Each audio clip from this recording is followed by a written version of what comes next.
তারিখে বাংলাদেশ জামাত ইসলামের মহাসমাবেশ আছে। আমার মনে হয় মহাসমুদ্র তৈরি হবে ইনশাআল্লাহ। আমির জামাত ডক্টর শফিকুর রহমান হাফিজাহুল্লাহর ডাকে 21শে জুন বাংলাদেশে এর চাইতে বড় সমাবেশ কেউ দেখাতে অন্তত পারবে না। এরপরে 28 তারিখে আছে চরমনাই পীর সাহেবের। এই দিনও লক্ষ লক্ষ কোটি কোটি মানুষ বাংলাদেশ থেকে যাবে। অন্যান্য সময় বলতে পারেন না, এর আগেও বড় সমাবেশ হয়েছে, সেখানে মামা ছাড়া লেগেছে। কি এদেশে বড় বড় সমাবেশ যারাই করে তারা আগে মামা দেয়, হয়তো 500-1000 করে মামা দেওয়া লাগে। আমি তো নিজে দেখেছি ওই মানুষগুলোর সাথে মিশে, টাকা ভাগে কম পড়লে আবার বাবা মা তুলে গালিও দেয়। তার মানে তখন বোঝা যায় যে মনে হয় কিছু কম পেয়েছে। কিন্তু 21 তারিখে যারা যাবে, 64 জেলা থেকে যারা যাবে, এদেরকে কি 5 টাকা 10 টাকা আমির জামাত দিয়েছে? নিজের টাকা খরচ করে তারা যাবে। সুতরাং এই দেশে যদি নেতৃত্ব দেওয়ার গুণাবলী থাকে, ইসলামপন্থী যারা তাদেরই আছে। কারণ এটা আল্লাহ চাচ্ছেন, না জাআলাহুম আইম্মাতান, আমি তাদেরকে জাতির নেতা বানাবো। 2 নম্বরে না জাআলাহুমুল ওয়ারিসিন, এই জমিনের উত্তরাধিকারী আমি আল্লাহ তাদেরকে বানিয়ে দেব। এতদিন বিতাড়িত করার চেষ্টা করেছিলেন, নিষিদ্ধ করার চেষ্টা করেছিলেন, আল্লাহ নিজে এখন দায়িত্ব নিয়ে এখানে ফাইল নিজে আল্লাহ সরাসরি অনুরিদু, আমি আল্লাহ ইচ্ছা করছি। সুতরাং আল্লাহর ইচ্ছাকে রদ করার ক্ষমতা দুনিয়ায় কারো? বলেন দুনিয়ায় কারো? আমরা এটা এখন দেখার অপেক্ষায় আছি। অনুমাক্কিনা লাহুম ফিল আরদ, আমি আল্লাহ নিজে তাদেরকে শাসন ক্ষমতায় বসিয়ে দেব। আমি মনে হয় বানাচ্ছি না, সূরা কাসাস 6 নম্বর আয়াত, অনুমাক্কিনা লাহুম ফিল আরদ, আমি আল্লাহ নিজে জমিনের শাসন ক্ষমতার চেয়ারে তাদেরকে বসাবো। এখানে বসাবে কে? আরো জোরে, সরাসরি কর্তা আল্লাহ নিজে। এখানে জেলা আমির সহ যত আলেম ওলামা আছে, আলিয়া কওমি বিশ্ববিদ্যালয় যাই বলেন, আমি গ্যারান্টি দিতে পারি একজনও বুকে হাত দিয়ে কেউ আমরা বলতে পারবো না যে পুরা কোরআনের প্রত্যেকটা শব্দের অর্থ আমার জানা আছে। পারবেন না? আমি পড়েছি কতবার পড়েছি এক একটা শব্দ আমার নিজেরও মনে নেই, এতবার পড়েছি, কিন্তু আমার এখন আর আয়ত্ত নেই। হ্যাঁ, আবার দেখা লাগবে, স্টাডি করা লাগবে, তাছাড়া বলতে পারবো না। আমি ছোটকাল থেকে এই কোরআনের ওপরে লেগে আছি, আমার অনার্স মাস্টার্স এর ওপরে। আমি হাফেজি পড়েছি, আর তাও যেমন তেমন ভাবে না, আমি আয়াত, পারা, পৃষ্ঠা, লাইন, রুকু, সূরার নাম, তাফসির সহ একেবারে আয়ত্ত করে রেখেছি প্রত্যেকটা আয়াত। তারপরও প্রতিটি শব্দ আমার মনে নেই। অথচ হিন্দু মানুষ কি পড়া পড়েছিল আপনি বলেন তো? আমি মাঝে মাঝে আমার নিজেরটা দিয়ে মিলাই যে এত লেগে থেকেও আমি ওর মতো হতে পারি না। পুরা কোরআন শরীফের প্রতিটি শব্দের একাধিক অর্থ ওর জানা ছিল, নয়তো তাফসির করা সম্ভব না। কারণ এমন এমন শব্দ আছে কোরআনে এক এক জায়গায় এক এক অর্থে ব্যবহার হয়েছে, শব্দ এক, কিন্তু ব্যবহারের ক্ষেত্র দেখে আল্লাহ ব্যবহার আলাদা দিয়েছে। দরবা মানে মারা, দরবা মানে দৃষ্টান্ত দেওয়া, দরবা মানে সফর করা। এই যে 3টা অর্থ বললাম একটা শব্দের। এখন যেই জায়গায় অ্যাপ্রোপ্রিয়েট হবে, যেখানে সেট করলে অর্থটা সঠিকভাবে বেরিয়ে আসবে, ওই জায়গায় ওই অর্থটা ওখানে লেখা লাগবে। আপনি যদি দরবা মানে সব জায়গায় শুধু মারা ধরেন, তাহলে আল্লাহ যেখানে দৃষ্টান্ত দিল, যেখানে সফরের কথা বলল, আপনি মিলাবেন কি করে? তাহলে গিরিশচন্দ্র সেন কি পড়া পড়েছিল আপনি বলেন? আপনার চাইতে আমার চাইতে অন্তত বেশি পড়ে নাই? বলেন বলেন। বেশি তো পড়েছে, বেশি বুঝেছে, বেশি লিখেছে, বেশি শুনেছে, কিন্তু মরণের আগে হেদায়েত পেয়েছে? না, পায়নি। মরে যাওয়ার পরে ওরে মাটিতে দেয়নি, জানাজা দেয়নি, কবরে দেয়নি, কি করেছে? পড়িয়ে ফেলেছে। কি বুঝলেন বলেন আপনি? এত বেশি কোরআনের কাছে থাকার পরেও এই লোকটা হেদায়েত পায়নি, কারণ ওর মন ছিল না। কি ছিল না? আমাদেরও যদি মন না থাকে, গিরিশচন্দ্র সেনের মতো হয়, আপনাকেও আল্লাহ হেদায়েত দেবেন। আল্লাহর অত দায় পড়ে না যে আপনাকে হেদায়েত না দিলে আল্লাহর ক্ষমতা মনে হয় কমে যাবে। এই জন্য আপনি আগে মন তৈরি করেন। আপনার জন্যই কোরআন, আর কোরআন এসেছেই হেদায়েত দেওয়ার জন্য। এটা পারেও, কিন্তু সবাইকে দেয় না। এই যে দুধ, দুধ এর নাম কিন্তু ideal food, milk is an ideal drink বলা হয় না, আইডিয়াল ফুড বলা হয়, অথচ দুধ তো তরল, ওটা তো ড্রিঙ্ক বলার দরকার। বিজ্ঞান বলছে না milk is an ideal food, এটা আদর্শ খাবার, আদর্শ পানি না। সারা পৃথিবীর 12,500 খাবারের ওপরে চিকিৎসা বিজ্ঞানী যারা তারা গবেষণা করেছে, ওরা মিলিয়ে দেখছে যে খাবার আপনার ক্ষুধা লাগলে খাবেন, ক্ষুধা মিটবে, তো পিপাসা মিটবে না। হ্যাঁ, পিপাসা মিটাতে হলে আগে পানি পান করেন, পিপাসা মিটে যাবে, কিন্তু ক্ষুধা আবার মিটবে না পানিতে। এক একটার এক এক কাজ। এ পৃথিবীতে একটাই মাত্র খাবার তারা পেয়েছে, তার নাম দুধ, যেটা খেলে ক্ষুধাও মিটে যায়, পিপাসাও মিটে যায়। এই জন্যে বিজ্ঞান এখন জানিয়েছে সন্তান জন্মের একাধারে 6 মাস পর্যন্ত পৃথিবীর কোনো কিছু যেন তারে না দেওয়া হয়, শুধু মায়ের দুধ ছাড়া।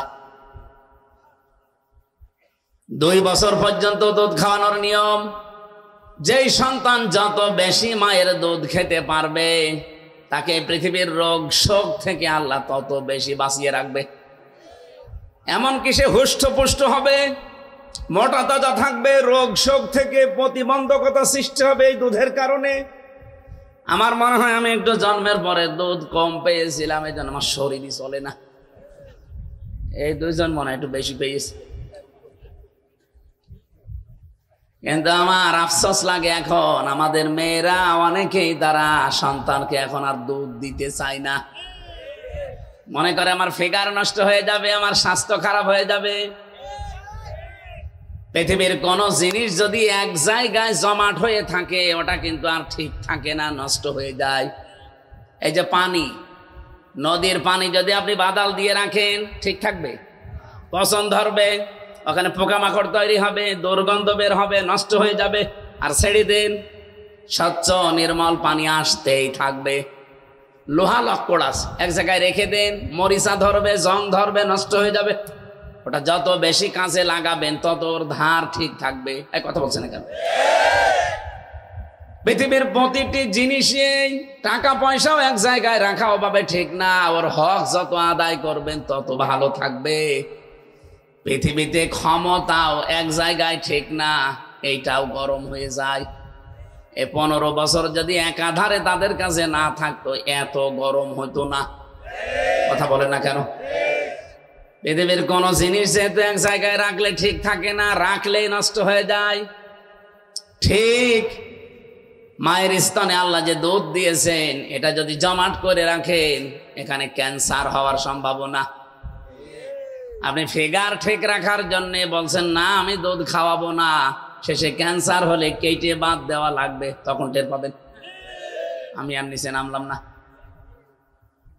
সম্মানিত মা বোনেরা, আপনার স্তনে আল্লাহ যে দুধ দিয়েছেন, এটা শুধু খাবার না, এর ভেতর আল্লাহ মহব্বত দিয়েছেন। এই জন্য যে সন্তান মায়ের দুধ বেশি করে খায়, তাদের মায়ের সাথে মহব্বত, ভালোবাসা বৃদ্ধি পায়। দাস আপনারা দিতে চান না, স্বামীকে বলে যে ডানো আনো। কি আনতে বলে?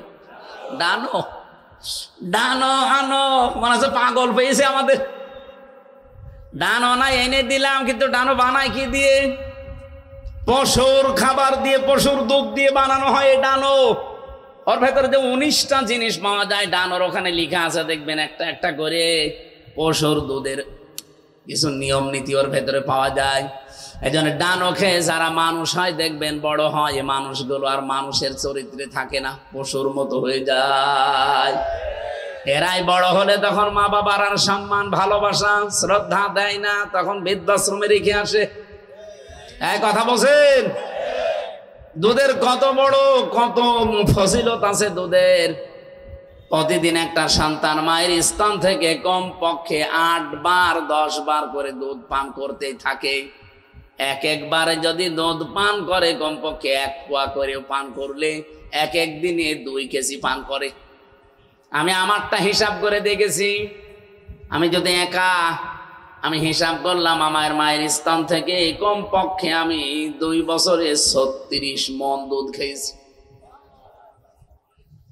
আমি আমারটা মেলানোর পরে আমার 2 বাড়ি পরে এক চাচা, ওনার ছেলে 5টা মেয়ে 12টা বউ একটা, কয়টা হয়েছে?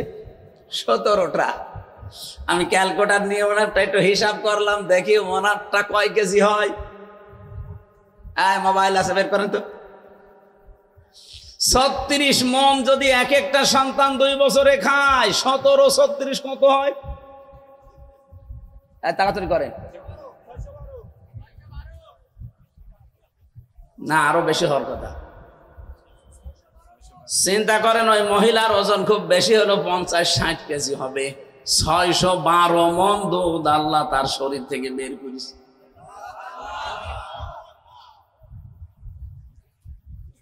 ওই মহিলার কোনো ক্যান্সারও নেই, এখনো বেঁচে, এখন মারা গেছে কয়েকদিন আগে। 12টা মেয়ে 12 গ্রামে বিয়ে দিয়েছে। এক এক মেয়ের বাড়ি যদি 7 দিন করেও থাকে, ওর বছর শেষ। সম্মানিত মা বোনেরা, এখন 1টা 2টা 3টা সন্তানের পরে আপনার শরীর আর চলে না, অথচ ওই মহিলার 17টা সন্তান, রোগ বালাই নেই। দুধের এত বড় ক্ষমতা, এত বড় ফজিলত বলতে গেলে আরো বলা যায়, কিন্তু দুধ সবার জন্য ভালো না। কি আমাশার রোগীকে দুধ দেন, সুবহানাল্লাহ না নাউজুবিল্লাহ?